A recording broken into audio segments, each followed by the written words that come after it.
yung binabayaran, make your living from the pockets of the people, and you have a lousy and corrupt bureaucracy.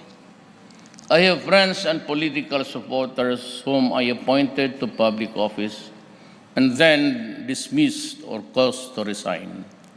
I need not mention their names or recount the circumstances surrounding the removal or resignation. Media has more than amply reported that. I value friendship. Make no mistake about it, but it has its limits. This is a lonely place I am hemmed in. Do not make it lonelier by forcing me to end our friendship because you gave me the reason to end it.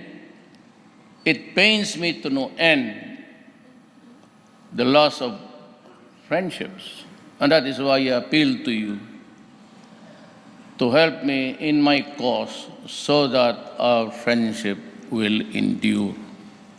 For as long as I can remember, the bulk of the income generated in Mindanao used to be remitted to what we in Mindanao refer as the Imperial Manila, to fund national projects primarily in the Metro Manila area, leaving a pittance to Mindanao as its share thereof.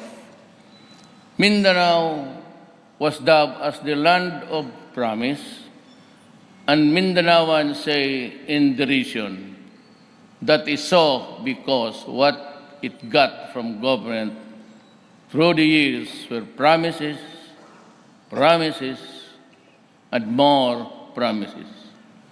We aim to rectify that derisive observation, and as a matter of fact, we are now in the process of fulfilling that promise through significant increases in the budget for Mindanao. At the end of my term, I hope to see the promise of Mindanao fulfilled, or at least at the very least, approaching fulfillment. Be that as it may, Mindanao pauses at the crossroads of history.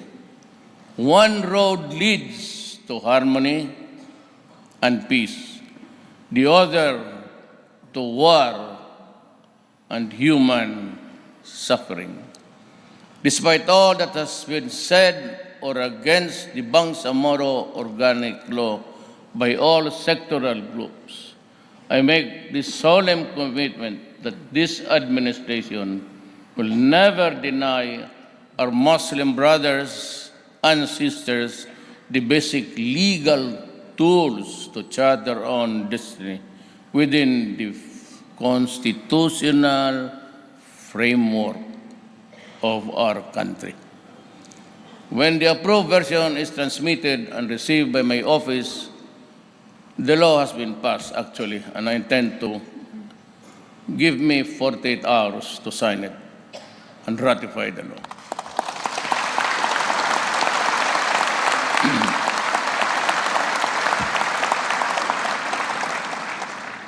Babasahin ko pa bago ako pipirmahan. Baka may siningit kayo dyan na hindi maganda para sa ibang tao. We will need loads of understanding and patience to endure and overcome the birth pangs or pains of the new beginning. To me, war is not an option. We have been through the catastrophe in Marawi. We have seen the horror, the devastation, and the human toll, and the displacement of both Christians and Muslims alike. I have made a pledge that ISIS terrorists or groups or its allies will never gain foothold in our country.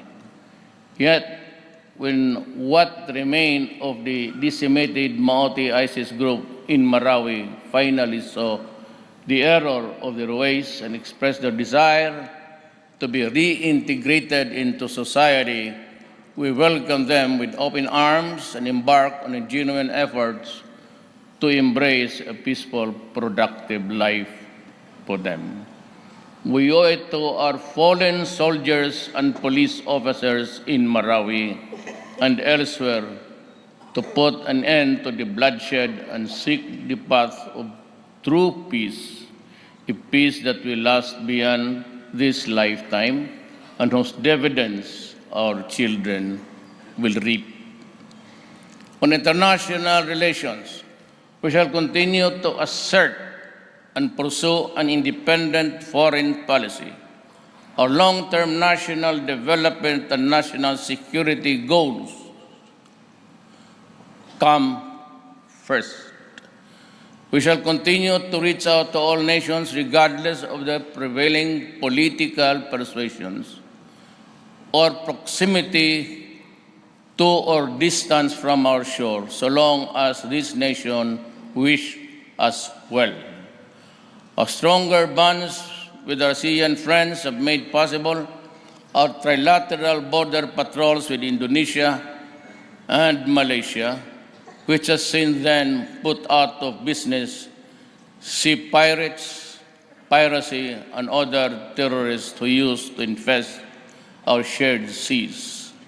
This is a testament to the readiness of our country and our good neighbors to make regional peace and security our shared responsibility.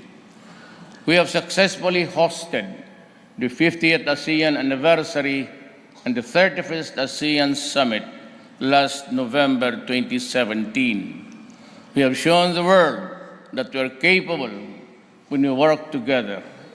The ASEAN events showcased not only the world-renowned Filipino hospitality and organizational capabilities, but also our artistic talent. I would like to commend the National ASEAN Organizing Council, led by no less than my Executive Secretary, Salvador Medialdia.